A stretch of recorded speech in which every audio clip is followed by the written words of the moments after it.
Irn-Bru's a Scottish drink, right? Yeah. It tastes better in Scotland. How's that work? What? Because it carries? I don't know. It but doesn't carry, you mean? When I've had it in Scotland and I've had it down here. I don't know if that's true with a canned drink. I swear to you. I mean, that's physically impossible. I promise that's you. like saying Pepsi's better in America. No, I'm not. I'm telling you now, Irn-Bru in Scotland is better than it is down here. I swear to you. What, out of a can? But can, bottle, wherever you like it. Better. I don't know. It's impossible. Oh, it's not impossible. It's a can. The can doesn't know where it is. No, the can doesn't. I'm telling you, maybe the way they make it up there is a bit different to how they make it. But they make it up, then they ship it down here. Well, they're doing something when they ship it down there. Because in Scotland, it tastes fresh as anything. Here, it tastes flat after a couple of sips. Really? Mm-hmm. Okay. What would you say is the best fizzy drink ever made? Best fizzy drink ever made. Tough, innit? Yeah, there's a few, I've got a few select. My top three. Yeah, okay, here we go. Would probably be. Have you got three? I don't know. No. John knows where. Old Jamaican ginger beer. Okay, they sell that again downstairs. Yes. Don't they? Yeah. Old Jamaican ginger beer. I've never had that. Fanta, but Fanta's fruit twist. I've never had that, but Fanta's a great drink. Yeah. Yeah. And the other one probably would be. You're not sticking a Pepsi or Coke in there. See, Coke is, but I don't like regular Coke. It's horrible. I like Coke Zero. What about Pepsi? Yeah, kind of, but no. 7-Up Sprite's nice. 7-Up is what I was thinking of. Sprite. Is 7-Up and Sprite the same? I know it's the same, but is it the same? I think it's the same. No. I don't know. You know what I'm surprised about as well? That they haven't made a Red Bull without the caffeine in. I think there is. There is. No, there isn't. No, there must be. No, there isn't. But hold on, you got the. That's the purpose of Red Bull. No, you got the dark blue. Yeah, but they've all got caffeine in. No, dark blue, light blue. Yeah. And there's a grey. I know, but they've all got their different flavours of that caffeine. Oh, and I thought the grey was no caffeine. No, they've got it all in. I'll Google it for you. Okay, all right, I'm glad. And we can find a Tizer. If you're at a supermarket and you can see Tizer, give us a call. Sounds weird. That's true, by the way, Bentley. Irn-Bru always tastes better in Scotland. I'm telling you. Another one. Darren is right. It's better in Scotland. I swear to you. I don't know how that works. If someone at Irn-Bru can phone me up and let me know how that works. Up in Scotland.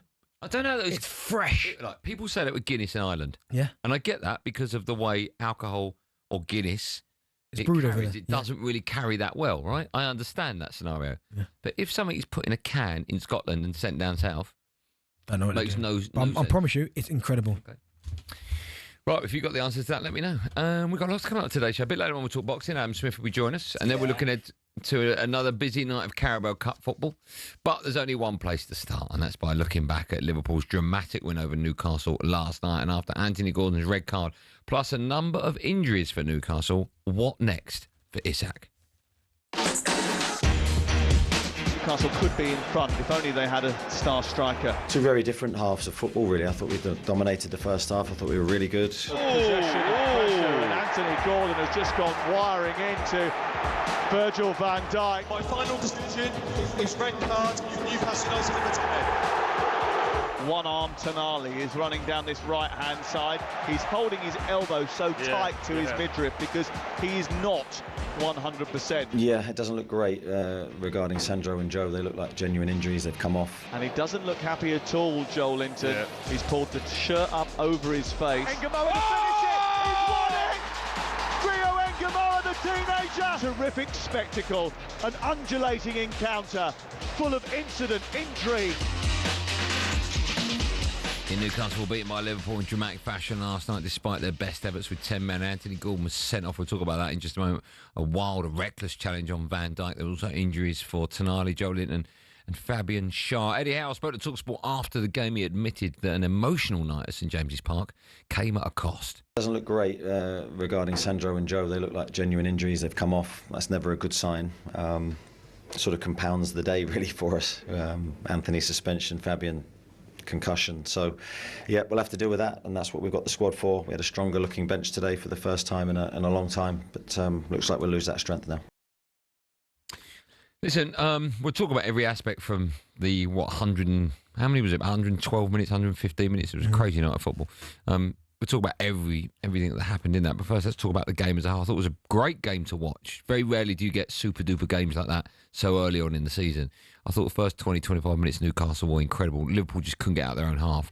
And I thought if you've got that much control of a game, you've got to make it count. You've got to score early. Yeah. And I thought that's not necessarily where Newcastle didn't win the game because the sending off changed everything. But I think there are moments in games, in 90-minute games, where you've got that much of the ball, you need to make it count. Right? Yeah, I think first and foremost, them two, whenever they play against each other, it's always spectacular, isn't it? Newcastle, I don't know what it is about that fixture.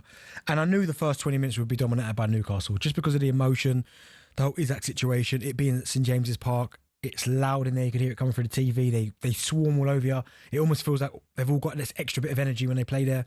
And in a fixture like that, it's always the case. But no, fair play to Liverpool. They kind of rode it out a little bit. Newcastle had to score in that first initial period, and then Gravenberch scores a really, really good goal.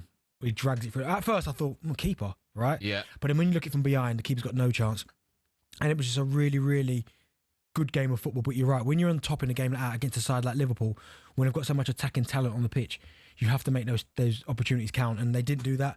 And in the end, Liverpool gone to win the game. But you're right, the red card to Anthony Gordon, it's a stupid challenge. It's a really, really stupid. What is that down to? Just too much testosterone? A little bit of that. I mean, someone sent me a video yesterday of Gordon. I think it was Hugh actually sent me a video. I didn't send you a video. I know Hugh. Who was it? Oh, sorry, Hugh. Yeah. Yes, I think Hugh sent me. I told you I didn't.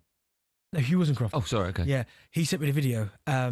And I think it was last season when Gordon was running and Virgil run past him and gives him a little whack in his face and he drops and hits the deck. Bit of history there. So maybe there's a little bit of history there, but I mean that challenge was disgusting. When I first saw it, I was like, no, and I had to see it from behind. On his calf. I mean, it's disgusting. It's nasty. No need. Nasty. It's nasty, yeah. So that's a blow, but then you then wonder, okay, Isak sitting there probably watching wherever he was, thinking, oh no, not only the injuries. Like Andy Gordon, I think, is doing a good job. Looks really sharp. He's not a striker. He's not a striker, and he lacks composure, I think, in that he had position. a header over the bar, and then there was was it Langer? Who crossed it? Yeah, Langer put it into an area. And he couldn't connect with it. No. There are moments where if you've got a prop out now, number 9, they score, yeah. So I just think Isak's probably thinking, oh no, like, not only did Gordon get injured when he's playing in that position, they had a few injuries. He's watching the guy who he's expected to replace when he goes to Liverpool, Ekitike, getting off to an unbelievable start. So then that's another decision. Are Liverpool looking at it going, well, yes, of course, everyone would like an Isak, but do I want to upset the balance? Because I think defensively is where they've got their most problems. We'll talk the Liverpool angle from 5. We'll do that a bit later on. We're going to concentrate on the Newcastle side of things. A little bit of breaking news this afternoon. That is that talkSPORT understands that Alexander Isak has reiterated his desire to leave the club during a meeting with the club's bosses this week. You made a very good point to all of us on our WhatsApp group last night when the game was on, and you said something along the lines of the owners should just go, you ain't going anywhere. Yeah. And I really like that stance. It takes absolute balls because you are literally cutting off your nose, spite your face, and it's £100 million minimum cut off of a nose. Exactly.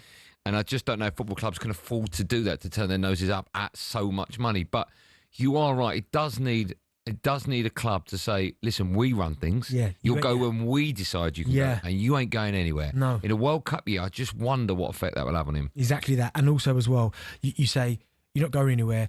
And also for himself, if you say that, then he knows. Then all of a sudden now his mindset will have to change. And also, it's an uphill battle, by the way, but he's going to have to get back in that team when they really need him now. Because you think about it, no Joe Linton, don't know how long that's going to be. As I said, there, Shah with a concussion, Anthony Gordon with the 3-game suspension, Tonali. A lot of your best players now are struggling with fitness. They need him. So if Newcastle came out and go, right, listen, we're telling you now, this window you are not going. Like we're not selling you in this window. We're not selling you in January. End of the season, a different conversation. But right now, this season, you're not going anywhere.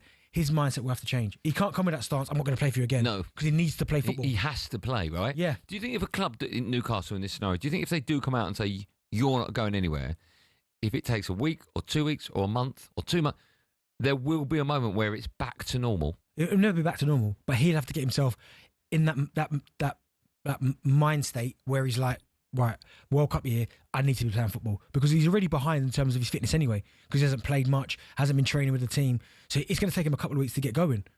So that's another thing in itself. So he needs to resolve this situation sooner rather than later. Okay. Well, as I said, from Liverpool, Ekitike started off well, so there's no guarantee he outs him anyway. Okay, and they're not going to play 2 down the middle. So we'll talk about Liverpool from 5, because lots to talk about. I just wonder with Liverpool fans as well if their top priority is more of a centre half than a centre forward. So we'll talk Liverpool from 5. I think so. Okay, I agree with you. But we're going to start the show talking about Alexander Isak. Do you want him to go? The question is, should he be allowed to go? That brings everyone in. Because I say no. I say Newcastle as a club should put their foot down. They hold all the cards, right? Yeah. It's a big decision to make. Very gutsy. Very few clubs have got the kahunas to do it. Yeah. I'd love to see Newcastle make a stand and go, you're not going anywhere till we say. Yeah. Newcastle fans and football fans, how do you think this scenario should be played out? We've only got a few days left of the transfer window. What should happen next? talkSPORT Drive with Andy Goldstein.